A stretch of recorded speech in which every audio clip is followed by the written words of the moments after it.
Salut les fans d'histoire. Ce que vous allez voir est une réaction à chaud suite à l'avant-première à laquelle on a eu la chance de participer. Enfin la chance, vous verrez, sur le film Gladiator 2. Voilà, je vais pas aller plus loin, vous avez juste remarqué qu'il y aura des petits soucis techniques. Malheureusement, j'en suis désolé. Mais on a tourné ça ensemble avec les copains à 11 h du soir, on était complètement claqués et ma caméra actuelle a fait n'importe quoi. Donc elle s'est coupée régulièrement, ce qui fait que vous aurez des coupures un peu bizarres. J'en suis désolé. Et voilà, donc bon visionnage. Et on se revoit à la fin. Ça, c'est du film. Ouais. Bonjour à toutes et à tous, les fans d'histoire, salut. Petite vidéo un peu spéciale, j'ai jamais trop fait cette blague, sur YouTube. On est avec les 5 amis du membre du label Hérodote. J'ai un peu de mal à parler parce que j'ai pas beaucoup dormi. Oui, on est puis tous très fatigués. Il est 23 h, 23 quasiment heures, 30. ouais, voilà. On est dans un festival Passeurs d'histoire à Verdun. Qui est très chouette d'ailleurs. Très, très bon festival, très content de ce qu'on a fait. Et des gens qu'on a rencontrés, donc c'est génial. On fait des petits coucous sur le qui regarde. Et je vais aussi vous présenter. Vas-y, peut-être, on commence par là. Bon, je suis en train de boire, ce qui est merveilleux. Merci beaucoup. Du coup, ça fait des bonnes blagues. Guillaume de la chaîne d'Histoire en Histoire, très content d'être là. Nicolas, ou Alnico, puisque je me rebrande, de la chaîne Métal le Curieux. Robin de la chaîne L'Histoire trouve toujours un chemin. Ah, je crois qu'on t'a pas entendu. Oui. Robin de la chaîne L'Histoire trouve toujours un chemin. Trouve toujours un chemin. Voilà, merci. Et Simon de l'atelier d'Histoire. Voilà. Et donc, moi, vous savez qui je suis et pas me représenter. On fait une petite vidéo de réaction à chaud parce que nous avons eu la chance et l'honneur de voir Gladiator 2. Et c'est pas bien. Ne spoile pas. Ah, j'ai pas spoilé. Il a pas spoilé, il a donné son avis. J'ai donné mon avis direct. Ton avis tout de Oui, suite. mais on va comprendre, on va expliquer pourquoi, mais voilà. C'est pas un spoil, c'est un constat. C'est un constat, voilà, merci. Donc on va faire en deux parties, une petite partie no spoil, on va essayer de pas trop spoiler, ce qui va être à la fois difficile et pas difficile. Et ensuite on va y aller en spoil, donc il y aura des petites coupures et vous le verrez bien. Voilà. Alors, qu'est-ce qu'on peut dire Gladiator 2 est censé être la suite de Gladiator 1er. J'aurais jamais cru dire un jour Gladiator 1er, ça m'emmerde, donc je dis Gladiator tout court. Ça se passe 16 ans après. Et ben il y a un gars qui se fait attaquer dans une ville. La Il devient gladiateur. Oui, la cité de Numidie. On va revenir là-dessus. Il devient gladiateur et il va devoir se battre pour survivre et gagner sa liberté et peut-être changer le destin de Rome. Voilà, j'ai fait un résumé très rapide. Ça me rappelle quelque chose. Ça marche. Ouais, moi aussi. Et ben on va déjà, je vais faire un peu comme j'ai eu pour Géant de gagner. Qu'est-ce que vous en avez pensé de votre côté? Puisque j'ai déjà dit que moi j'ai trouvé que c'était pas super. Ah bah c'est génial, hein. C'est génial. C'est génialement con, mais c'est génial. Il n'y a rien qui va, il n'y a pas une qualité, il n'y a pas une scène où il y a un truc qui... où tout est propre, il n'y a pas une scène où il n'y a pas un truc qui va pas. Quoi. Pas une. Il y a quand même une qualité, c'est que les images sont belles. Ah, Par contre, tout le reste, c'est foiré. Ce qui est quand même dommage pour un film avec un la budget musique, pareil. la musique ça va. Parce que c'est la Bah oui, musique du c'est la premier. musique du Oui, premier. c'est ça. C'est pour ça que ça va très bien la musique. Mais bon. Le reste de la musique qui Ouais. n'est pas la musique du premier est oubliable, j'ai rien retenu. J'ai rien retenu. Hein. Simon? Ah bah moi j'ai trouvé ça catastrophique. En fait, tu vois, on te le vend, tu sais, comme étant Ridley Scott au sommet de son art. Ah oui, effectivement, c'est un sommet de tout ce qu'il ne faut pas faire en fait dans le cinéma, même juste pour le divertissement, quoi. Avoir C'est- voilà. C'est intéressant que tu dises parce qu'au-delà d'être un mauvais film historique, parce que enfin, c'est pas un beau film historique, il y a des anachronismes absolument partout, l'histoire réelle n'est pas du tout suivie, c'est même pas un bon film, j'allais dire, d'époque qui pourrait jouer avec l'histoire et dire bah ouais on fait une fiction à partir d'une situation historique à peu près correcte. Non, même ça, il y a des incohérences partout qui font que de toute façon le scénario n'a pas de sens. Et en plus, même en tant que film, en tant que métrage tout court, il y a des faux raccords partout, il y a des personnages qui se téléportent d'un cadrage à l'autre, ce qui fait que dans l'espace la scène n'est pas cohérente. Il y a même des mecs, il y a des scènes, alors je sais plus quelle scène. Si je crois que c'est la scène à la fin, on en parlera, où t'as des gars qui ne savent pas regarder. Oui. Ils sont comme ça, ils testent des trucs. Il y a des regards caméra, Ouais, il y a des regards leur caméra. tu vois clairement un mec qui regarde un technicien qui dit c'est bon là je peux baisser mon truc ou pas? Non je peux pas, non, je peux pas. Non mais c'est ça, c'est comme tu dis, c'est que déjà en tant que film historique, il est pas bon.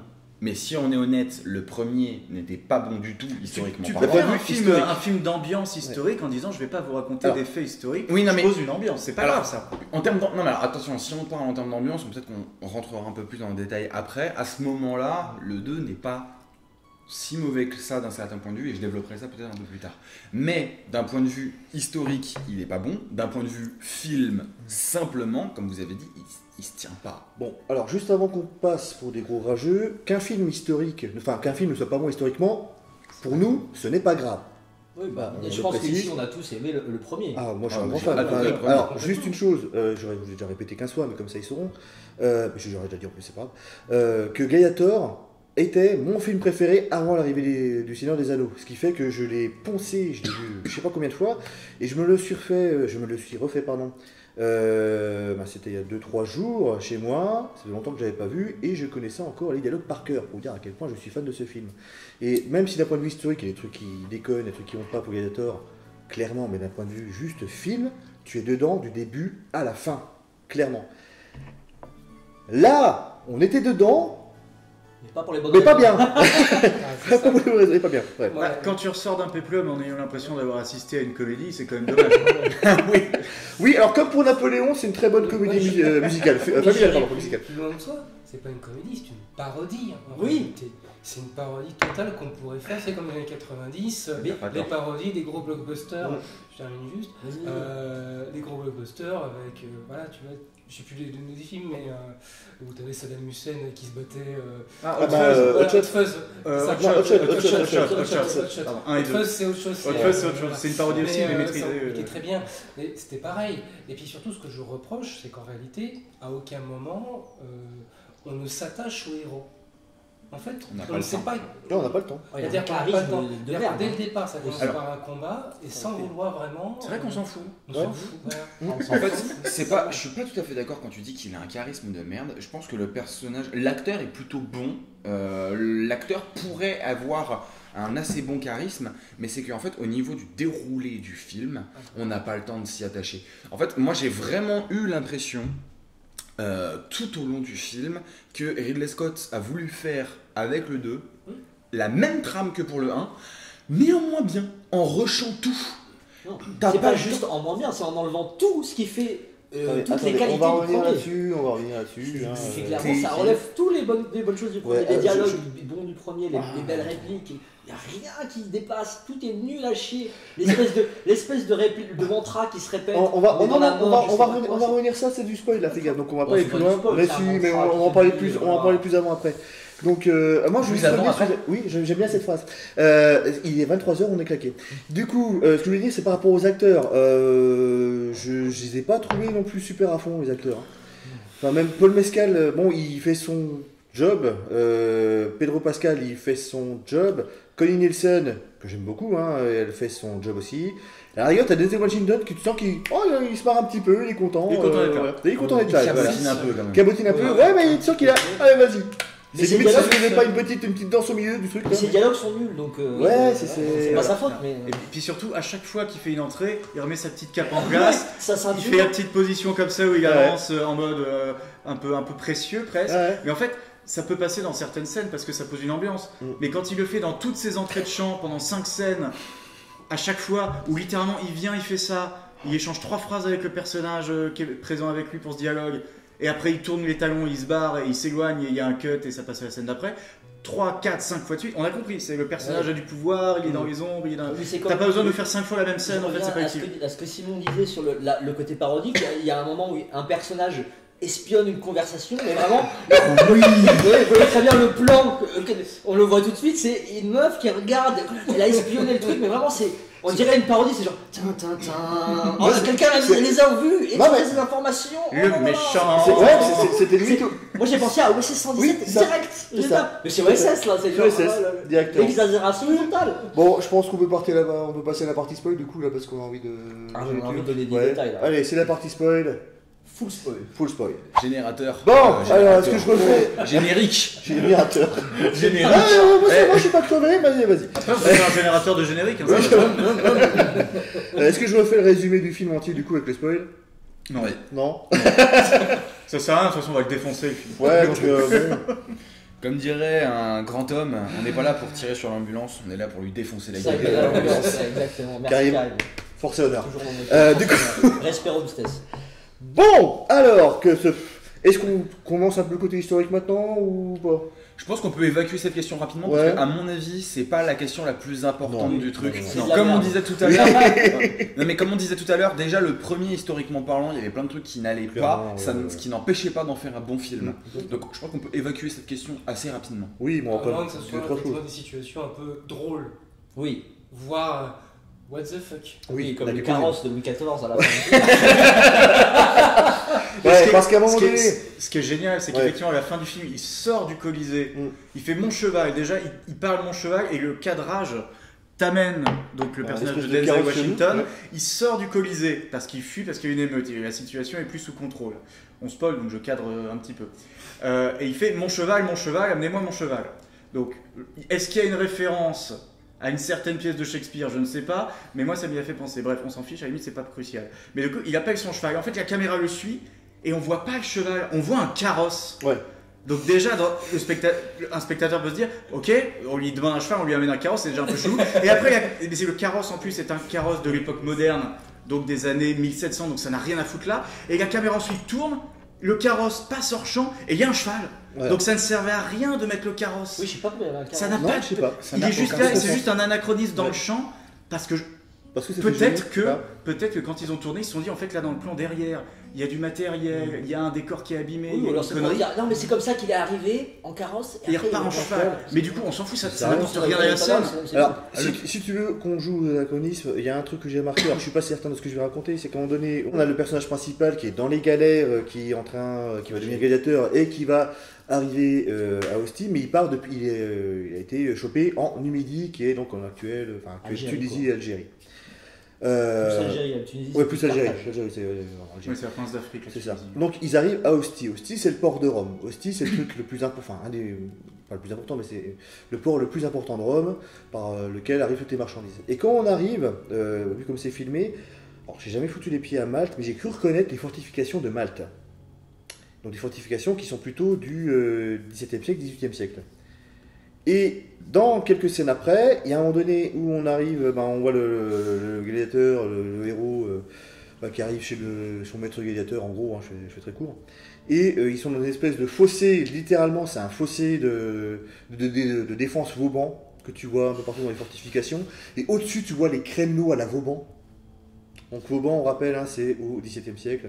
Mais c'est parce que c'était lui dans le carrosse. C'était lui dans le carrosse, C'était c'est Vauban, lui qui en fait. attendait. Il est venu pour donner un coup de main aux Romains, mais en Voilà. fait tout se tient. Mais ça. C'est juste qu'on n'a pas vu le génie du réalisateur. Ouais, ça Oui, aide l'air. oui. Mais c'est parce qu'en fait, il y a un moment où il y a une scène coupée où Vauban prend une machine à remonter dans le temps et puis Mais Alors, du coup, il y a- construire du le coup, Colisée. c'est peut-être aussi Vauban qui a construit des trébuchets médiévaux pour Oui, les Numides, parce qu'il y avait pour ça. qu'ils puissent se défendre contre la flotte romaine. Il y a des En fait, tout trébuchets se tient à médiévaux. partir du moment où tu acceptes que Vauban, il gagne de l'Oréal. C'est C'est ça, ça. exactement. Donc on a En forme de trébuchets, carrosse. voilà, donc déjà vous avez des trébuchets médiévaux, Vauban qui attend dans son carrosse moche, des fortifications Vauban au milieu du truc. Au Qu'est-ce niveau que des j'ai armures, Les il armures, me semble ouais, mais que c'est la on merde, a, hein. voilà, mais il me semble qu'on a on a d'une part des segmenta talorica, donc des armures tout à fait impériales, plutôt entre le 1er et le 3e siècle, il me semble, à cette période-là, autour de cette période-là. Je suis pas tout à fait Et sûr puis, des bah, dates. c'est Fin Ouais, République, hein. début Empire. Fin République, Ouais, début principale. Empire, ouais. Plutôt, Mais plutôt Empire même. techniquement, je sais Plutôt pas si à Empire. l'époque Bah, de il Vincent, pas ouais. sur la partie de l'Empire. Oui, mais vraiment c'est après l'Empire, c'est après Après Auguste, principal. c'est après le 1er siècle, c'est Non, sûr. d'accord, ok. Ça j'en suis sûr. Par contre, donc on a ces segmenta talorica qui sont Ah, ça colle à peu près, du coup. ça C'est- colle à- montrés dans le film à côté d'armures complètement guerre des Gaules. Oui, oui, oui, les Mais- codes de maille. les là. codes de maille Si sont vous voulez qu'on complètement reste guerre sur des Gaules. les armures. Donc le héros vient de la ville, d'une ville qui est en Numidie. On ne saura jamais le nom de la ville. Le chef c'est Jugurtha. Techniquement on est à l'époque de Caracalla. Caracalla c'est Bah, c'est C'est guerre de début, sang. début 200, donc Début euh, 200. début 3e siècle. Jugurtha, il est plus là depuis longtemps. Lui, hein. Ah oui, non, c'est fini. Ils lui ont la- juste donné un nom parce que ça fait Ouais. classe. c'est tout. Non, puis la Numidie, elle est romaine depuis au moins un siècle hein, déjà. Ah, la Numidie, oui, elle est romaine Ouais. depuis un petit moment. Romaine c'est depuis un l'affaire, petit moment. oui. hein. Oui, Ouais, oui, même oui. plus. Hein, donc Donc c'est bon, complètement. À moins que la cité se soit rebellée et qu'en fait il nous ait. Mais du coup, dans Mais le film, c'est on a pas- l'impression que c'est un état Non, non, indépendant. c'est donc vrai, c'est un complètement état indépendant. conquête. C'est une conquête, donc clairement. techniquement il y a un problème qui va pas. Oui, oui. T'as ça, et même tu vois les mecs, t'arrives dès le début, tu vois le héros qui est en train de. Bah, il est content, il trie du blé, petite référence subtile à Maximus qui est en train de toucher des champs de blé, t'as compris la ref? On Euh, parlera de ça. Ouais. Et il voit sa femme, ils sont contents, ils sont heureux. Et d'un coup, on entend les trompettes qui sonnent. Attention, l'ennemi arrive, c'est évidemment les méchants romains. Donc ils vont tous Je me demande si mettre sa leur femme va armure. survivre à cette bataille. Ah, va-t-elle survivre? On ne sait pas. Si on sait déjà. Mais, enfin, même on le devine. Et ils mettent tous des armures. Et moi, c'est surtout les casques qui m'ont un peu interpellé. Oui, Parce que les je me suis dit, vu la tronche, vu comme c'est tourné, t'as l'impression que ce serait plus ou moins en Afrique du Nord parce qu'il s'est pas fait chier. Il a pris littéralement des gens locaux pour tourner. Bon, pourquoi pas, ça n'est pas de problème. Ouais, c'est pas Mais gênant. tu sens qu'on est plutôt sur une culture presque berbère, je dirais. Dans ce qu'on a pu voir un peu au niveau de. Je me risquerais pas à dire berbère, Ah ouais, mais ouais. oui, il a tourné en Afrique du Nord et ça Ouais, se voit, ça c'est se voit, pas, ouais. pas un problème. Et donc, du coup, ils commencent à mettre des casques. Et il y avait des casques qui faisaient penser plutôt aux troupes macédoniennes. Oui, complètement, le phrygien là. Ouais, Fléchard, ouais. Les casques phrygiens. Ouais. T'as ça, il y a des casques Ça, moi, qui et me t'as un fait penser à casque des casques gaulois. complètement gaulois. Ouais, et que sur Les paragnathides. paragnathides, merci. Paragnathides, t'avais des côtés qui étaient vraiment gaulois, donc tu comprends pas trop ce que ça fout là. Bon, il l'a chopé il y a là où quelques- il pouvait dans Il y a son quelques stock. casques hein. aussi qui partent en pointe qui, moi, évoquent plutôt des casques des armées de l'époque moderne, des armées musulmanes. Ouais. Ah, c'est Moyen-Orient, ouais. Mamelouk, d'accord. ce genre. Donc il y a un gros Plutôt problème. l'époque moderne, donc comme d'habitude, il a fait n'importe quoi Ouais, avec le costume. Donc il y a un problème d'anachronisme, il y a un problème de géographie, puisqu'il prend des éléments qui n'ont rien à foutre là. Et quand le héros est donc de nouveau à Rome, enfin, est à Rome, pardon, on apprend qu'ils vont d'abord, non pas à Rome directement, ils vont à Antium, qui est pas très loin. Et quand Antium, tu le vois, j'avais l'impression d'être encore en Afrique du Nord. Voilà. Parce que t'as avec les bergers, mais ils sont pas sapés comme des Romains de l'époque, ils sont Non, sapés mais comme Rob, des Rob, mecs. t'as pas Voilà. compris, c'est un hommage Ouais. au premier gladiateur. Alors, est-ce qu'on Bon, crève l'abcès tout de suite avec les hommages au premier gladiateur? je sais pas, on a. Enfin. T'as Avant, dit j'aimerais combien de temps juste 3 heures, t'as parler, dit, c'est ça? Avant, j'aimerais juste parler Vas-y, aussi vas-y. des armures. Ouais. L'armure du héros qui, quand il se bat, est parfaitement souple et laisse penser peut-être à un genre d'armure en cuir. Ouais. Et à la fin, quand il encaisse 4 coups, littéralement, Oui. comme ça, porté à la verticale, plein poitrail, on entend le bruit du métal qui résiste alors que c'est censé être du cuir 3 scènes avant. Et c'est l'armure magique, quoi. C'est littéralement Et puis l'armure là- en scénario Alors, qui Et protège puis le là, héros. tu dis, mais pourquoi tu tapes pas la tête directement? Oui, taper là, t'as la tête à côté là. c'est- Juste pour Parce qu'il y a revenir sur l'eau, le- sur le on- début, juste pour Oui, revenir ils se battent dans sur l'eau. juste pour revenir sur le début, justement, la Mm. première scène qui est une bataille, Ouais. un assaut, Un assaut naval. depuis, enfin, vers la Ouais, ville. ouais. À un moment donné, t'as Pedro Pascal, il met son casque. Bon, c'est le Il général. arrive, Ouais. il enlève son Oui, casque. oui, 5 mètres après, il enlève après. son casque, il coupe le truc, il va se battre. Tu te dis, mais le casque c'est pour te protéger. Pour te protéger, Alors, connard. Le Alors, général en première ligne, je- le juste général faut qui traverse Attends. tout le bateau en Oui. courant pour Ouais. couper une corde alors Ouais. qu'il peut juste gueuler Coupez la corde Soyez pas con. Non, mais surtout qu'en plus, il est général, il n'est pas Ouais. capitaine du bateau. Oui. Non, il est général. C'est pas lui qui donne les ordres de, Ouais, de ouais. manœuvre, c'est l'officier, enfin c'est l'officier de manœuvre. Alors, juste revenir pour l'histoire du casque, parce que justement, évidemment, la première scène, c'est une scène de bataille, c'est le siège de la ville de Numidie, donc on n'est toujours pas le nom. On n'aura jamais le nom, on sait que c'est de la Numidie. Bah, Voilà. Numidie. La Moi je, Numidie. crois, moi je crois que c'était Vannes, hein. Je crois qu'ils sont en Bretagne. Ils sont en Bretagne, c'est Vannes, Je crois que c'est ouais, Vannes, ça ressemble à Vannes. hein. ça doit être ça. Non, c'était trop sec pour des numides. Alors, c'est si je la Bonne valide. vanne. Non, je la valide parce qu'en plus, c'est dans Astérix. Du coup, il ne faut jamais parler sèchement à un humide. Voilà. Ah oui, d'accord, ok. Ouais, très c'est bien. ça. Et donc, je veux dire, oui, donc cette scène de bataille d'assaut de la ville fait écho à Gladiator. Tout court, je n'appellerai jamais le premier, il n'y en a qu'un seul pour moi. Où c'est la bataille donc en Germanie contre certainement les Marcomanns, bon, qui en réalité ressemblent plutôt à des Celtes. Les Marcomanns sont des Germains. Il ressemble à Ils rien. ressemblent à des barbares. Il ressemble à des barbares clichés, oui. Clichés, mais non, mais ils ont un carnix. Alors pour moi, un carnix, c'est un Celte, hein, je suis désolé. Non, alors ça, oui, je suis Ouais. d'accord, mais c'est des barbares en peau de bête. Mais, Ça n'a voilà, rien ils gueulent de- partout, ils font n'importe quoi, voilà. Mais dans la bataille de Gladiator, t'avais du suspense, t'avais du truc, t'avais tout ce qu'il Bah, fallait. déjà, elle est T'as bien des- intense, très très qui bien, marche la super tension, bien. t'as tout qui va bien, t'as des discours qui tiennent la route, et le discours du héros, c'est de la merde, on va revenir juste après. On n'a pas compris. Mais pour revenir sur l'histoire du casque, t'as donc Maximus qui fait son beau Sam, magnifique discours, hein, évidemment que tout le monde connaît. Il part en cavalerie attaquer les mecs, et à un moment donné, je crois qu'il se pète la gueule, et là il perd son casque. Donc là, c'est logique qu'il n'y ait pas de casque pour la bataille. Alors que là, Pedro Pascal arrive, oui, je vais vous sauver. C'est ça. Oh, faut que je passe. Oh, faut pas baisser la tête. Allez, je m'en fous, j'y vais. C'est ça, c'est Ça n'a aucun sens. Très bizarre. Oui, puis j'ai pas trop compris ce choix stratégique d'attaquer en bateau des murailles. C'est bizarre. Bah, Surtout- accoste à côté et après Ouais. met le ciel. Par, C'est par bizarre. ailleurs, la flotte romaine qui n'a pour équipement que des espèces de tours de siège et des archers, alors que les Romains historiquement ils avaient quand même des balistes, ils avaient tout un tas d'armements lourds Ah bah, il pour y pouvoir avait faire le quelques- siège des villes et casser des murailles de Il y en long. a quelques-unes sur les bateaux. Oui, quand même. Ouais, mais ils s'en t'as un servent mec qui pas. se fait empaler, donc Un petit, Oui, si, mais- un petit peu parce Ah, que. d'ailleurs, c'est Oui, aussi référence au premier. voilà. Parce qu'il y en a qui sont emballés pendant la bataille. Eh ben là aussi. Ils s'en servent pas. Ils s'en servent pas pour casser le mur et pour faire un débarquement qui ressemble à quelque chose. Non, non. Ils foncent avec les bateaux pour percuter la muraille et, Oui, sur un c'est vrai. malentendu, débarquer à travers la tour Oui, alors, embarquée. d'ailleurs, Ça n'a aucun sens. Moi, ce que je voudrais faire, c'est un message à Ridley. Puisque je sais que tu nous écoutes, Ridley. Vas-y. Ridley, Ridley, s'il te plaît. On a compris, tu veux faire un film sur les débarquements de Normandie. Ça fait 2 fois avec Robin des Bois et ce film-là que tu nous fais des scènes qui sont des scènes qui se passent au Moyen-Âge ou dans l'Antiquité. Mais c'est clairement le débarquement de Normandie que tu veux faire avec de l'artillerie, des mecs qui tirent des trucs enflammés, des explosions dans tous les sens, des bateaux qui arrivent. Fais le débarquement de Normandie, il n'y a pas de problème. Fais un film sur la Seconde Guerre mondiale si tu veux faire ça. Pas de Ne souci. mets pas le débarquement de Normandie dans d'autres époques, s'il te plaît. Ça ne sert à Fais rien. un film sur la Seconde Guerre mondiale, c'est pas grave. On t'en voudra Assume pas. ton délire.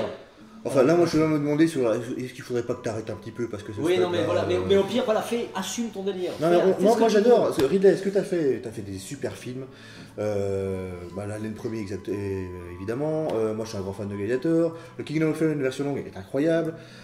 Si on quitte les films historiques, les aliens. Alien, Alien. oui, Enfin, c'est le lui, premier j'ai Alien. dit le premier Alien. Ah, je l'ai pas entendu, pardon. Merci d'écouter, c'est sympa. eh ben, je pense qu'on peut arrêter cet entretien.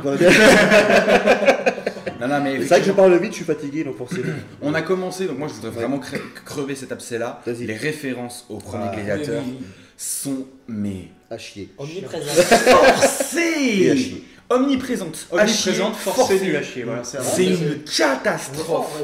Puisqu'on est dans les spoils, Vas-y. disons-le tout de suite. Ouais. Le personnage principal est le fils caché de Maximus. Alors, Tintin. c'était. Alors, en gros, voilà, pour dire le film, c'est toutes les mauvaises idées dans le film. Voilà. Ça. Et la pire idée qu'il fallait prendre, c'est de dire que Lucius, le fils de Lucilla, était en fait le fils caché de Maximus. Ouais. Alors que quand tu regardes dans le premier film, tu sais que c'est le fils de Lucilla, pardon. Tu apprends à la fin du film que Lucilla et Maximus ont eu une liaison quand ils étaient plus jeunes, mais nulle part on te dit que c'est le fils. On te fait plutôt penser que c'est le fils de son mari, Lucilla, qui est décédé. Donc que Lucius n'est pas le fils de Maximus. Et là c'est, oh ben non, c'est le fils de Maximus, on a décidé. Et pour éviter, alors, on n'a pas compris pourquoi d'ailleurs elle fait ça, elle décide quand il est jeune de le virer de Rome, juste après la mort de Commode, qui est une mort magnifique, à l'inverse du méchant qui meurt comme une merde dans un ruisseau. Voilà, un ruisseau boueux en plus. Et donc elle le fait envoyer Lucius en Égypte. Ok, tu apprends qu'il était poursuivi par des méchants en Égypte, à côté des pyramides évidemment, pour que tu comprennes bien que c'est en Égypte, et que les mecs brûlent la ville qui est à côté des pyramides, ça n'a aucun sens. Et que le C'est gars gratuit, s'enfuit, ouais c'est gratuit, hein. Ils sont méchants les Romains. Et donc il a fini en Numidie. Et c'est loin d'ailleurs. Et c'est Il loin. a traversé C'est tout bon, un peu c'est Afrique ça, du hein. Nord. Il y a le gars. ça, voilà. Et pour dire qu'en fait, en arrivant ici, il dit non, je suis plus romain, les Romains c'est des connards, et pourtant il n'arrête pas de te citer du Virgile, de citer des trucs de latin. Ah oui. Et puis, le latin, parlons-en. Dans le premier, c'était magnifique, c'était respecté, c'était beau. T'avais des magnifiques trucs, t'avais des arcs avec des SPQR partout, c'était beau. Là, on te fait dire, ah bah tiens, ça va, ça commence bien. Et d'un coup, la citation de Virgile, elle est en anglais. Elle est Pardon en anglais, oui, on va formuler. Pardon Elle est En anglais en anglais dans le film sur la mosaïque. L'anglais n'existe pas encore. Et surtout pas l'anglais qu'on- Oh bah ça alors. Ouais, mais on sait jamais que Daniel bon. dire, bah oui, c'est normal. Oh, bah ça alors. Voilà. Et ça, c'est un problème qu'il avait déjà fait dans le Napoléon. À un moment donné, t'as Napoléon qui écrit en anglais. Mais c'est Ouais. c'est ça, et puis t'as toutes les références forcées au premier où ils veulent absolument. On sent que Ridley, en fait, a voulu surfer sur l'aura du premier film qu'on répète, qu'on aime tous ici. Ouais. Mais c'en est à un point où ce deuxième film n'a pas d'identité propre. Ah non. Ah ouais. Ça C'est un fait des remake, références. Ce que l'on fait dans la vie résonne dans l'éternité. Ça te sort, mais la référence N'importe gratuitement. comment. N'importe Qui est comment. aussi écrit en anglais. Ouais, Oui, dans Sur un mur gravé Oui, comme parce ça. que c'est merveilleux. Maximus, son nom a été effacé du mur, il est censé avoir été oublié et Ouais. tout. Les gladiateurs qui sont donc pas libres dans l'arène, Ouais. parce que ce sont les ganistes et ce sont les autorités du Colisée qui administrent le Colisée. Mais les mecs lui ont quand même organisé une espèce de caveau en scred en bas d'un escalier dans un cul-de-sac où il y a son armure accrochée au mur. Avec son Donc, épitaphe. avec son épitaphe en anglais Ouais, gravé en dans anglais, le mur, ouais, dans le ouais, Colisée, ouais, donc merde. dans la Rome antique en Voilà. 200 après Jésus-Christ. Et les gars, ils organisaient ça en scred et ça a l'air d'être un lieu de pèlerinage, donc ça veut dire que tout le monde est au courant que c'est là. Alors Ouais, que le c'est gars, seulement les tout le monde réacteurs, s'est c'est dit pour ça. explicitement dans le film, il est censé avoir été oublié et son nom n'est plus qu'un murmure. Mais il a un petit hôtel à lui où Oui, tout le ouais, monde Mais ça, fait. c'est comme Rome non, la femme, comment elle s'appelle, Lucilla. Lucilla, ouais. Lucilla qui a une Batcave. Donc pourquoi pas garder ce tombeau secret, parce qu'elle a une Batcave dans laquelle elle rentre grâce à un passage secret en plus sur les pieds, vraiment comme une Batcave. Bah, Puis ça, à un moment elle prend ses chevaux secrets, Ah ouais. ses battes Oui. chevaux. Ouais, ouais. Non, les chevaux, moi ça m'a fait penser à Zorro. Il descend dans sa cave, il monte sur son cheval, Non, et hop, il part au mais- galop mais- pour vivre des mais- aventures. mais- C'était littéralement mais ça. attends, mais ce qu'il y a, c'est que t'as un mec qui est dedans, qu'attend, comme Oui, un con. mais surtout, Donc qu'est-ce qu'il fait de ses journées quand il y va C'est- pas non, Bah, ce qui est merveilleux, C'est Alfredo. C'est Alfred. Ah, c'est Bernardo. C'est Bernardo. Ça marche aussi, oui. Ah Bernardo, je me demande bien ce qu'il va me dire. Et d'ailleurs, pour l'anecdote, hein, la meuf qui gardait qui espionnait la OC 117, c'est une de ses servantes. Ah oui, ah cette J'ai scène. même pas capté Et ça, Alors- c'était. On me voit plus. On voit un peu. Mais c'est littéralement ça. En gros, le personnage de Pedro Pascal et ils vous font comprendre très En fait, il est rapidement que en fait, il ne se reconnaît pas dans la Rome de la période qui est montrée dans le film. De Caracalla et Avec Guetta. Caracalla et Guetta, Et effectivement. David Guetta est là. Bon, il a un peu raté au niveau du maquillage. Il a. C'est ça. Moi, ce qui me pose problème dans la représentation des deux empereurs, c'est que c'est deux abrutis. Bah. C'est-à-dire qu'à aucun moment on ne comprend leur méchanceté, leurs ambitions, ils sont juste méchants pour être méchants. C'est ça. Ils sont juste cons. Ouais. Et ça, moi, ça me pose un problème. Et Certes, c'est- il y a eu des empereurs qui n'étaient pas fut-fut, ça c'est ok, mais on va spoiler, désolé, mais bon, alors c'est la certes, partie spoil, Caracalla fait assassiner Guetta. Bon là, c'est un peu cheaté parce que Caracalla, en fait, il est malade, il a la syphilis, c'est Macrinus. Denzel Washington qui lui fait décapiter son propre frère, et avant de se faire lui-même assassiner le lendemain par Macrinus. Lacrimus. Donc, Donc, des éloges. et c'est alors que Caracalla, qui est quand même un empereur qui, dans l'histoire, est quand même très important, puisqu'il a donné la citoyenneté à tous les citoyens libres, tous les hommes. tous Les les hommes hommes libres, libres, pardon, ouais. tous les hommes libres De l'Empire. Bah, je sais pas, il avait régné 6 ans, il est mort assassiné, certes, mais il a régné 6 ans. 6 ans quoi. Est-ce que tu veux dire un truc par rapport à la citoyenneté romaine pour que les gens comprennent un peu Oui, alors dans la Rome antique, il y a différents statuts civils. C'est pas comme aujourd'hui où quand vous avez la nationalité d'un pays, vous avez des droits bien précis qui sont les mêmes pour tout le monde. À l'époque, vous avez plusieurs statuts civiques différents. Et Caracalla en fait a lissé complètement tout ça en décidant que tous les hommes libres vivant dans l'Empire étaient citoyens et donc avaient les mêmes droits, peu importe qu'ils étaient en Égypte, peu importe qu'ils parlaient latin ou pas, peu importe qu'ils étaient en Gaule, peu importe qu'ils pratiquent telle religion ou telle autre, qu'ils vénèrent tel dieu ou tel autre. Il y a eu une uniformisation à ce niveau-là. Il y avait toujours des esclaves et il y avait toujours des étrangers qui étaient des peuples non soumis à l'Empire, qui avaient un statut particulier, mais les peuples à l'intérieur de l'Empire, qui vivaient à l'intérieur de l'Empire, à partir du moment où les hommes étaient libres, avaient un statut juridique qui devenait le même. Voilà, alors juste préciser quand même, on n'est pas non plus à l'époque de la Révolution française où tous les hommes Non, non, non. naissent Oui, non, non, libres moi, et je droits connais égaux, enfin, alors j'arrive pas à dire, naissent Libres et égaux libres en et égaux en droit, excusez-moi, c'est la fatigue. Donc on n'est pas du tout à ce stade-là. Mais il y a quand même un truc qui se passe avec Caracalla. Et à Rome, vous avez encore les termes de Caracalla qui ne sont pas faits en 3 jours. Ouais. Alors, Ouais, mais donc, attends, mais du coup, moi, le truc qui m'a choqué, c'est, comme tu disais, ils sont complètement cons. Et ça, alors, ils sont très cruels, mais Joaquin Phoenix, dans le premier, il est très cruel, Ouais. mais on comprend d'où il vient. Oui. Il y a tout le début avec son père. C'est ce que je voulais dire. voilà. Est-ce que je peux me le permettre Vas-y. Il y a tout le début avec son père où on sent qu'il a eu un problème, qu'il n'a pas été assez aimé parce que son père était toujours en campagne, Ouais. etc. Il le tue, mais il regrette de faire Oui, ça. Il a une relation ouais. malsaine avec sa soeur. Enfin, il a plein de raisons on comprend très bien d'où il C'est un vient. connard, mais on comprend pourquoi. Voilà, on comprend d'où il vient, on comprend les problèmes qu'il a, les problèmes psychologiques. Le Là, c'est personnage juste- est bien écrit, tout Mais simplement. ouais, il a de très bonnes répliques, et il est Ouais. menaçant. Et là, c'est juste des guignols, c'est deux Oui, c'est guignols voilà. C'est qu'on ça. est là maquillés pour faire rire, un peu efféminés, et puis voilà, Ouais, c'est alors deux ça, guignols c'est qui encore font ça, c'est ils encore sont- un autre aspect, je vais revenir après dessus. Voilà. Alors justement, je voulais revenir là-dessus, parce qu'on a commencé à en parler un petit peu en off avant d'allumer la caméra, vous n'étiez pas d'accord avec moi, et donc du coup je voudrais votre avis là-dessus. Moi j'ai vraiment vu ça comme la continuité d'une tradition, ce que j'appelais moi la tradition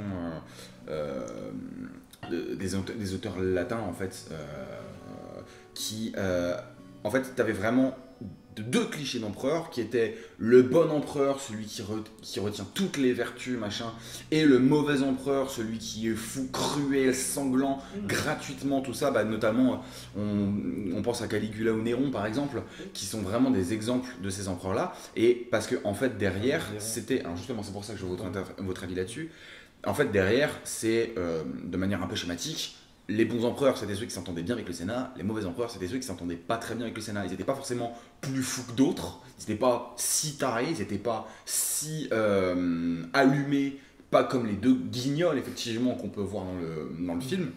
Mais juste, bah, ils s'entendaient pas plus que ça avec le Sénat. Sur les bons empereurs, ils s'entendent bien avec le Sénat. Le mauvais empereur, il s'entend pas avec le Sénat. Voilà, c'est simple. C'est comme les bons chasseurs. C'est ça. Donc moi, j'ai vraiment eu l'impression qu'on était arrivé qu'on était vraiment dans la continuité de ce truc-là. Mais par contre, effectivement, dans l'exécution, comme vous dites, Commode, qui était un petit peu, il me semble, je suis pas très sûr de moi là-dessus, il me semble qu'il était un peu dans ces mauvais empereurs-là. Mais dans le premier film, au moment où il était bien écrit et c'était pas même si on voyait que le personnage était relativement instable, il y avait des raisons, une cohérence. Il faisait pas n'importe quoi non plus. Il fait peur.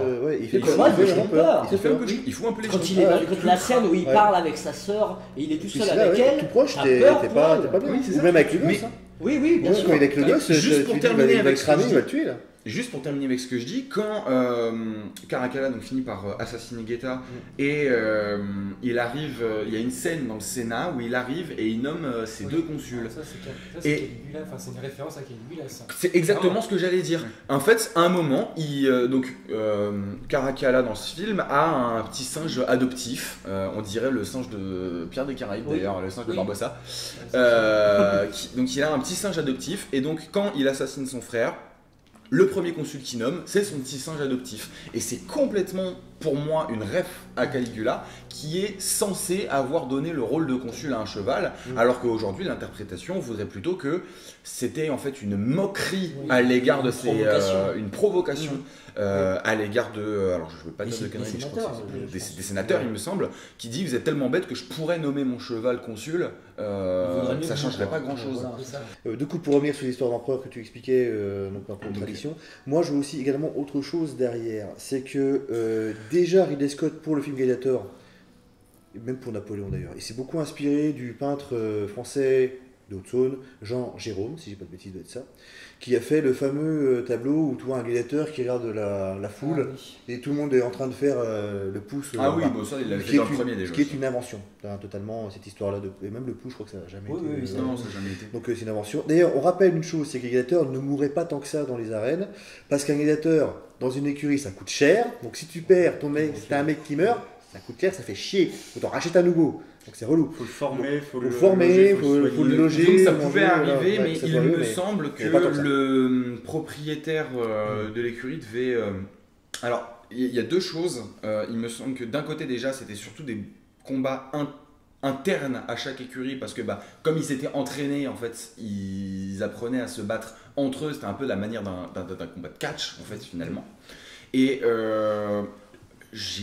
peut-être que je vais dire une bêtise. Il me semble qu'il y avait des cas relativement rares de combats entre des écuries différentes. Ça, et quand je suis pas sûr, je suis vraiment pas sûr de moi. Mais par contre, quand il y avait un gladiateur qui mourait, le propriétaire du gladiateur qui tuait l'autre devait dédommager. Je sais plus si c'était le propriétaire du gladiateur qui tuait l'autre ou l'organisateur des jeux qui devait dédommager il y a aussi des combats morts de temps en temps. Oui, il y en a aussi de temps en temps. Oui, ils sont exceptionnels parce que ça coûte une fortune. Oui, bien sûr, oui, mais ça arrive. On va pas partir sur les gladiateurs maintenant, parce que j'ai pas terminé le truc que je voulais expliquer.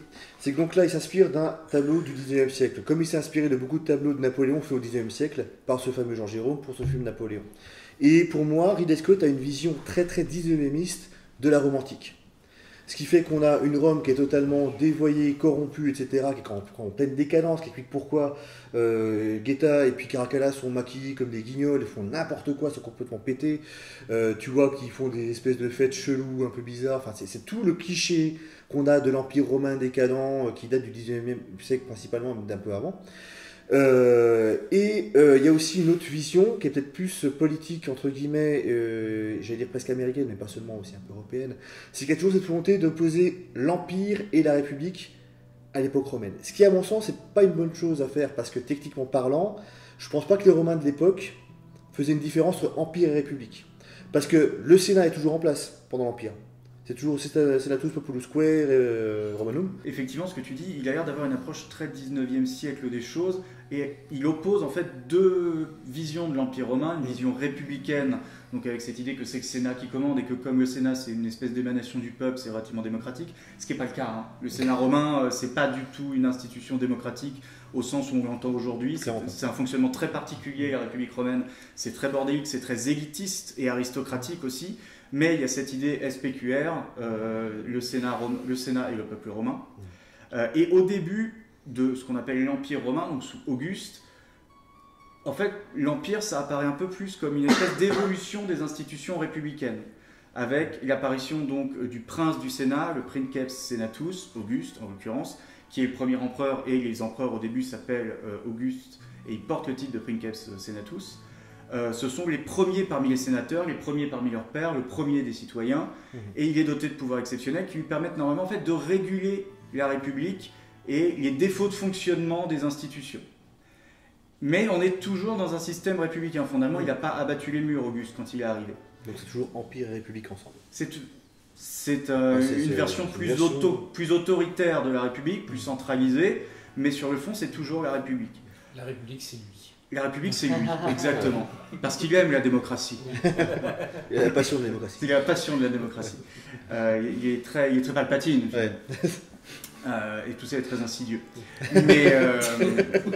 Mais du coup, on est toujours sur la République romaine et sur les institutions de la République romaine, mais qui seraient régulées par une espèce d'élu des dieux, reconnu par les sénateurs, qui lui donne le titre de premier parmi eux. Et tout ça se régule un peu bien dans l'intérêt du Sénat et du peuple romain. Mais à l'époque, donc après Gladiator 1 et après Gladiator 2, donc après les films qui nous sont présentés, il y a ce qu'on appelle donc la crise du IIIe siècle, donc entre les années 200 et 300, qui est, pour simplifier à l'extrême, une succession de guerres civiles qui finit par marquer la suprématie en fait des officiers généraux sur le pouvoir politique.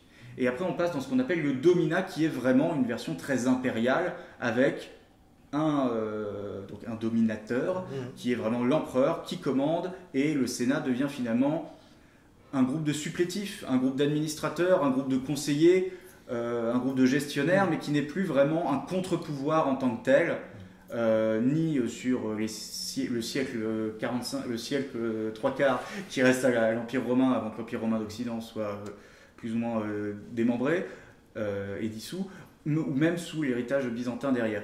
Et Ridley Scott, lui, il a cette vision qui est presque une vision de la Révolution française, en fait, entre le système impérial, monarchique, autoritaire, despotique, et le système républicain qui serait un système pur, dans une vision où les deux systèmes ne peuvent pas s'imbriquer, ne peuvent pas être une chose complexe, avec des équilibres. Il y a vraiment une vision de l'opposition entre deux systèmes irréconciliables. Dictature versus démocratie. Oui, dictature versus démocratie. Et ça n'a aucune cohérence historiquement, spécialement à l'époque romaine. Alors, juste rebondir pour les Révolution française, parce que c'est un peu plus compliqué que ça, parce que même au moment où tu as Bonaparte qui devient empereur, on parle quand même de République. On parle quand même de sauver la République. Même les soldats, même si techniquement c'est Bonaparte qui contrôle tout, clairement.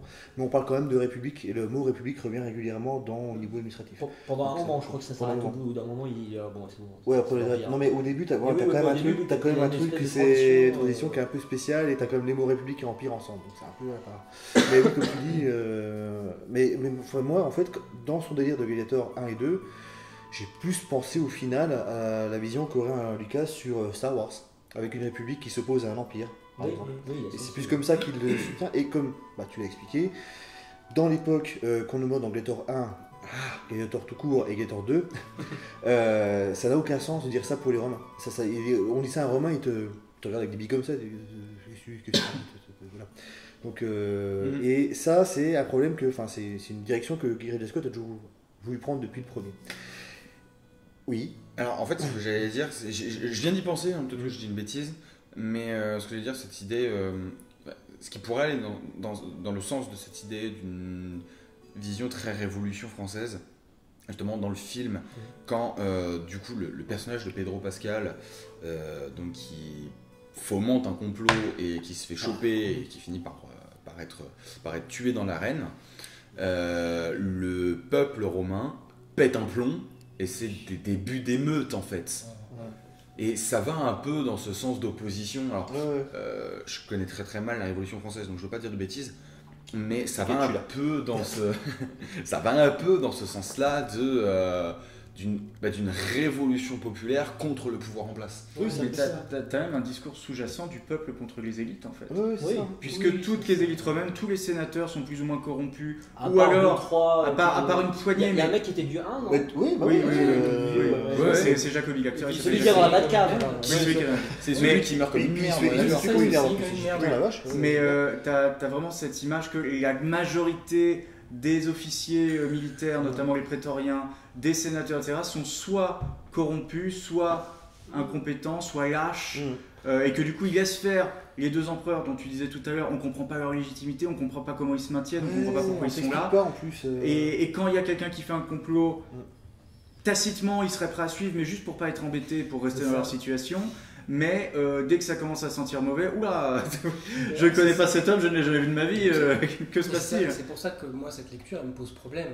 C'est que en fait quand tu mets la lecture, la façon dont ce film représente le pouvoir et son caractère ultra corrompu, tu te dis, et que tu regardes, si tu mets ça en regard à l'actualité, tu te dis mais en fait là il est juste en train de légitimer la mise à bas d'institutions ou la délégitimation de tout pouvoir quelque part, quelle que soit sa ressource. Quand tu vois par exemple la montée des populismes, les discours du le peuple a raison face à une espèce d'état, tu sais, d'état profond, tu sais, il y a un côté moi qui m'a, je pars un petit peu loin, mais moi ce qui me pose problème dans ce qu'il propose, c'est la seule solution, c'est un mec de l'armée, la seule solution, c'est un soulèvement général, et un mec qui va dire non mais en fait on est tous copains. Enfin, tu vois, c'est une espèce de complotisme, vision complotiste du pouvoir. C'est vrai que je trouve qu'il y a un problème. C'est très confus ce que je suis en train de dire, mais je trouve que la façon dont il représente le pouvoir, c'est... au revoir. Bon, alors on a des blagues avec la caméra, donc je sais pas comment on va se démerder pour gérer tout ça, mais on va y arriver.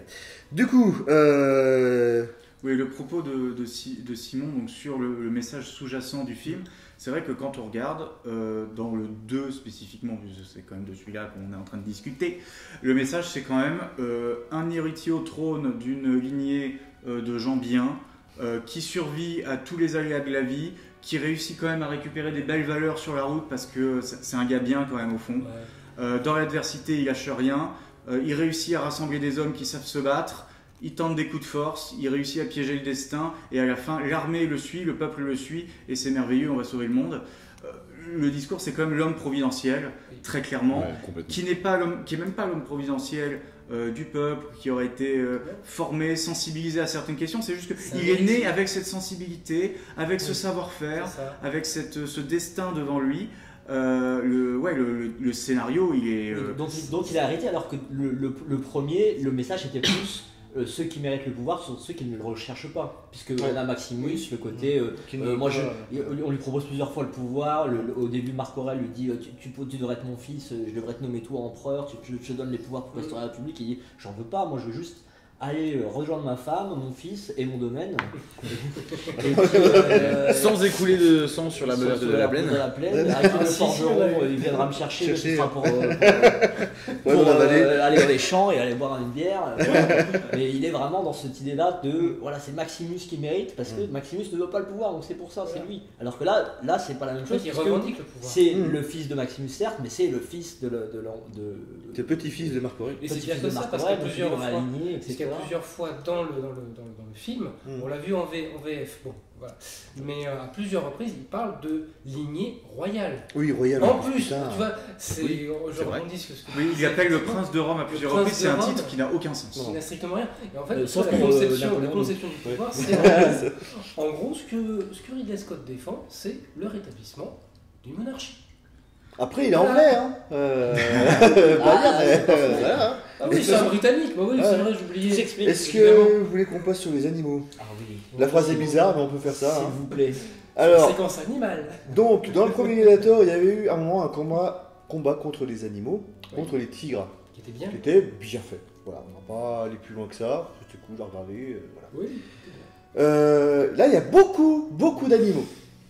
Oui, on Ouais. trois. Oui, mais ils sont quand même bien présents. Quoi. Je sais pas. C'est trois- Donc, bah trois- écoute, tu étais très partant pour parler des babouins au départ. Ah oui, alors oui, dans la scène où effectivement ils sont dans la sélection des gladiateurs qu'il va falloir voir s'ils veulent, s'ils survivent ou s'ils sont intéressants ou pas. Tout d'un coup, on se retrouve avec des babouins, je ne sais pas, sous stéroïdes, Oh, c'est plus des stéroïdes. babouins croisés avec une autre espèce de je sais pas Alors, on quoi. s'est posé la question avec Romain, c'était pas des gobelins. Oui, non, c'est ça. Parce que C'est vrai que ça ressemblait à des gobelins. il y en a Ouais. quelques-uns. Avec des gobelins, voilà. Donc après les gobelins babouins chelous, on a eu droit à... Requins. Non, Non, rhinocéros. rhinocéros. Rhinocéros, Spoiler. d'abord. Juste avant le rhinocéros, il faut savoir un truc. C'est que dans le Gladiator premier, non arrête, Gladiator tout court, dans les bonus, il y a Ridley Scott qui nous fait ouais, au départ j'avais une super idée de voir un mec qui chevauche un rhinocéros et j'ai voulu le faire, que Maximus se batte contre le rhinocéros et le tue. Et j'ai voulu demander l'avis à un docteur et il m'a dit non, le docteur, non, le rhinocéros. Ça se dompte pas, c'est impossible, c'est pas réaliste. Je fais ok, je le ferai pas, je vais faire avoir des trucs réalistes. Et 20 ans plus tard, rhinocéros monté Rhinocéros, voilà. Ouais, c'est ça. Donc c'est avec les étriers. avec des étriers. Putain, Oui. oui, des étriers. Voilà. Bref, les étriers, ça paraît pas à ce moment-là, mais on a plus de Ça, conneries là, près, là, hein, là, on n'est plus à ça ce près. stade. Ouais, hein. ouais, c'est- On n'a pas à ça près. Sachant que d'ailleurs, Ouais. en plus, avec ce combat de rhinocéros complètement con, pour finir, c'est incroyable, c'est qu'il réussit à mettre hors de combat le rhinocéros. Ouais. Il reste donc le gars qui chevauche le rhinocéros et contre lui, donc notre héros, et 5 copains, 5 ou 6 copains C'est qui, ça, copain, lui qui disparaissent complètement, qui sont là, pourtant ils sont toujours là, parce qu'il y en a un qui lui donne un oui, il a bouclier, compris, voilà. et ensuite on les voit plus, ils doivent être là, assis par terre, comme Voilà. nous, en train de regarder le film, ils sont là, allez. Allez, Anneau, parce qu'il s'appelle Allez, Anneau. Anneau, voilà. très, Parce que très, c'est- Anneau. très nul le nom Oui, d'ailleurs. Anneau. Anneau. Donc voilà, donc un C'est le rhinocéros. seigneur de l'anneau. Et C'est ça. là, Un moi, je oreille pensais que- brisé finalement. Tout à fait, un oreille brisé, c'est ça. Et là, moi, je pensais vraiment que ce serait une blague. Et on a droit à une nomachie. Donc, une nomachie, c'est des batailles navales au sein du Colisée. Et ce que m'a dit Dimitri, j'ai oublié le nom. Dimitri Tiwa d'Ambrosi. Merci, Dimitri Dilo d'Ambrosi, pardon Dimitri, si tu regardes. Il m'a expliqué que pour la nomachie, au début du Colisée, ils ont dû en faire. Et après, ils sont pas certains qu'ils ont continué à en faire parce qu'ils ont commencé à créer les souterrains du Colisée. Et donc à ce moment-là, à l'époque de Caracalla, d'après ce que m'a dit Dimitri, bah, il y a très peu de chances qu'ils aient fait une nomachie. Enfin bref, on s'en fout. C'est un Ça, à film la de Ridley rigueur, Scott. c'est pas Ça, très c'est grave. pas grave. Voilà. C'était un vrai Je vous film. ai même pas parlé de la polychromie des statues qui n'existent, mais ça c'est autre chose. Et du coup, on a droit à une nomachie, donc une bataille navale. Et qu'est-ce qu'ils mettent avec la flotte, avec les bateaux? Des requins. Voilà. Des requins mal faits. Mal fait, Oui, moche, très dégueulasse. Oui, parce que Dégueulasse. je sais pas si on a été clair à ce sujet-là, mais tous ces animaux là, Oui, les mamans ils sont moches. Hein. ils sont en CGI. À la rhino, à la rhino, à la rigueur, le rhino, ça passe à peu près. Non mais ils sont Parce qu'il va tous vite, mais- en CGI. Pour tous, ça se voit, et pour tous, le rhino, admettons, mais pour tous, c'est C'est moche. C'est très moche, les requins, c'est horrible. Sharknado à côté, c'est magnifique. hein. C'est super, c'est formidable. Donc Ouais. bon, vous avez compris, C'est nul. c'est pas ouf, c'est nul, c'est de la merde. En même temps, c'est une très bonne comédie, mais on a beaucoup ri pendant la séance. On a beaucoup ri avec les magnifiques gardes prétoriens qui menacent la foule avec leurs Ouais. arcs alors qu'ils sont à 1 mètre et t'es là. Mais en fait, si la foule veut t'attaquer, ils vont te tuer, mec. Et effectivement, C'est c'est ce qui se passe. Ils tirent une flèche Sans et parler- après il est mort. Bon, Sans bah, parler bravo, du fait super. que tenir un arc comme ça pendant des plombs, bah ça t'use en fait et tu le fais pas. Oui. Mais bon, bref. On peut aussi citer l'arbalète pendant la nomachie, qui s'est oui, pris ouais. des vagues de flotte, mais la corde est toujours tendue, le carreau il part, il fait 50 mètres en ligne Ouais. droite, il n'y a pas de problème. Pas de souci. On peut citer les émeutiers qui sont quand même vachement sympas parce qu'ils commencent une révolution, il y a des incendies dans Rome, c'est le bordel. Mais t'as un chemin Mais- quand même. Mais il y a un chemin bien tracé effectivement pour que les héros puissent sortir et aller se battre dehors. Je pense que le ruisseau à la con dans lequel ils se battent, je me demande si dans la tête. C'est le Rubicon. Voilà, Je- dans j'ai la pensé à la tête même réelle, je chose. pense que c'est Euh, une espèce de alors, référence à la con. C'est pas un ruisseau, hein. C'est le pédiluve. Oui. Et sachant qu'il y a deux armées, donc les prétoriens d'un côté qui sont les méchants et l'armée gentille du héros, ils sont chaque côté du fleuve. Il y a des barques. Ils ont des putains de barques alors que littéralement la largeur du machin c'est ça et la profondeur c'est ça. Voilà, et encore non plus ça, parce qu'ils ont Ouais. bien pied. Hein. Donc, et les mecs on débarque, mais la longueur de ta barque, tu traverses. Quoi. Pourquoi? C'est incroyable. mais là, je pense que c'est vraiment à chercher dans le sens symbolique et comme tu dis pour. Oui, c'est pour le symbole du Rubicon. Il y a deux armées, il y en a une qui s'apprête à traverser. Symboliquement. Ah oui, c'est sûr que c'est ça. C'est un mais- tableau, tu vois, avec les proportions. Oui. Oui, mais là c'est ridicule. Mais c'est un peu couillon quand même sur le principe. Le Mais pays, surtout, ouais. les émeutiers, à partir du moment où le héros a réussi à rallier à lui par la force d'un discours écrit à la zob Oh, c'est les nul. deux armées Ouais. qui sont censées se taper pour le pouvoir, les émeutiers disparaissent. C'est-à-dire Ouais. qu'ils ont le bon Ouais. goût d'apprendre que c'est bon, on a un nouvel empereur qu'on n'a pas élu, qu'on n'a pas choisi, le Sénat C'est non ça. plus, le gars il est empereur parce que c'est le fils du gars d'avant et les généraux ils sont d'accord. Et bah allez. C'est ça. Allez, bah du coup on range, on nettoie, on éteint les feux. Michélus, le feu s'il te plaît. Michélus. C'est ça. Et tu demandes à Chantalus de préparer On balaye, un on balaye. petit Voilà, truc et tout le monde ouais, en frécheti. vraiment. Parce qu'on a tous fait une révolution, on est un peu fatigué. Tu quand m'as même, dit quoi hein. Tu On a m'as un peu dit, faim. qu'est-ce qu'on fait maintenant? On se fait un Non, banquet pour c'est quand il y a les deux armées. Donc, il y a, bon, déjà, le mec dit ils sont combien les mecs d'en face? Ils sont 5000, mais on va les écraser, on est 6000. Oh, bah, t'es bien confiant, on est juste 1000 mecs de différence, c'est pas non plus. C'est ça. Mais c'est vraiment Et cette après, scène-là. donc, il fait ça, donc les deux armées sont là, ils sont face à face. Bon, le chef des méchants arrive, s'arrête en plein milieu entre les deux armées, on sait pas pourquoi. Le héros le rejoint, ils font un duel. Bon, Il est pas arrêté par les prétoriens. Oui, Non, on sait c'est pas pas- pourquoi. Je sais pas pourquoi. Bon, bref, ils font un duel entre les deux armées qui regardent, ils font allez, c'est bien. Mais surtout Mais le pour une fois cri, que c'est pas nous qui se battons. Ouais. surtout le cri de Raymond. Et je voudrais dire ah. Ouais, j'ai pas donc le mec gagne, il leur fait un discours, nul à chier. Discours qui commence littéralement par je ne sais pas quoi dire. Tous les discours sont nuls à chier, il n'y a Ouais, aucune ouais, réplique ouais, qui est ouais. bien, alors qu'il y avait tellement de trucs mythiques dans le premier. Bon, bref, il fait un discours, tout le monde dit ah bah c'est super, ouais. Bon, du coup, je me suis dit, mais qu'est-ce qu'ils font après les gars? Ils disaient bon bah c'est super, on se bat pas, du coup on va prendre un coup à la taverne, bonsoir, on est 11 000. C'est possible. Il y avait une place ou pas? C'est de la place? C'est ça.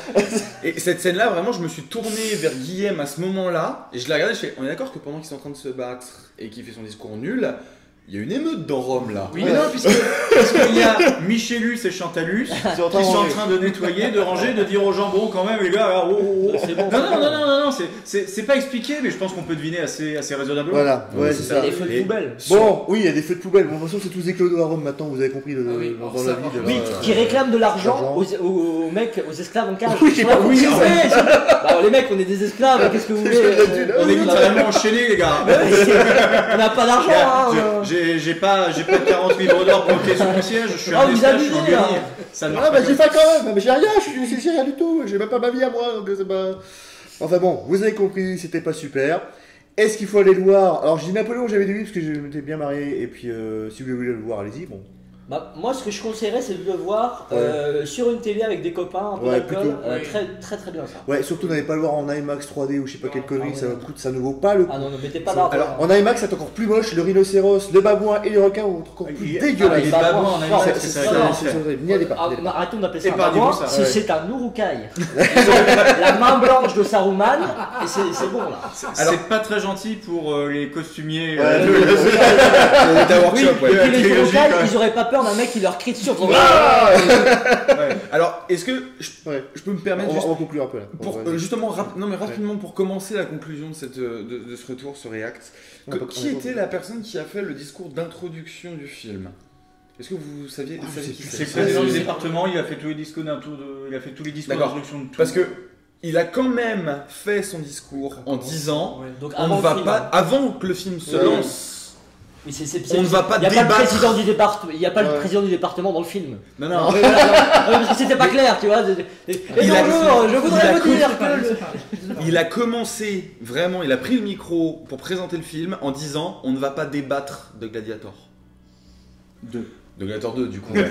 Et vraiment, le film ne s'est pas lancé et à cette seconde, déjà tu es là, tu te dis ok. Bon, Non, alors, après, moi je on met pense dans que le c'était contexte. déjà Attends, très mal ouais. parti quand il y a le titre s'affiche et que le Gladiator, le I se divise en deux pour faire Gladiator 2. Mais du coup ça fait Gladiator. Gladiator, ouais. Voilà, là j'étais là. Bon. C'est une mauvaise idée ça Juste déjà. pour revenir sur une petite note positive, donc vous avez compris, on a bien rigolé et ça vaut pas la peine, enfin c'est pas ouf. Hein. Mettez Le pas premier d'argent. est génial, il n'y a pas aucune raison d'en faire un deuxième, ça sert à rien, personne n'attendait le deuxième. Revoyez le premier. Et c'est moi, je normal vais que le ça revoir. attende le deuxième, le premier est génial, regardez le premier à la place, ce sera mieux. et il s'éteint. Donc bonne nuit. Bref, la conclusion est un petit peu coupée suite aux problèmes techniques que vous avez pu voir pendant la vidéo. Tout ça pour vous dire que bon, Gladiator 2, allez le voir chez vous. C'est mieux. Ça vaut pas le coup de vous déplacer, ou si vraiment vous voulez aller le voir au cinéma, pas en IMAX, pas en 3D. Non, prenez une séance normale, classique. Ça sert à rien de le voir en IMAX ou ce que vous voulez. Bref, prenez soin de vous. Bisous barbus. Ciao.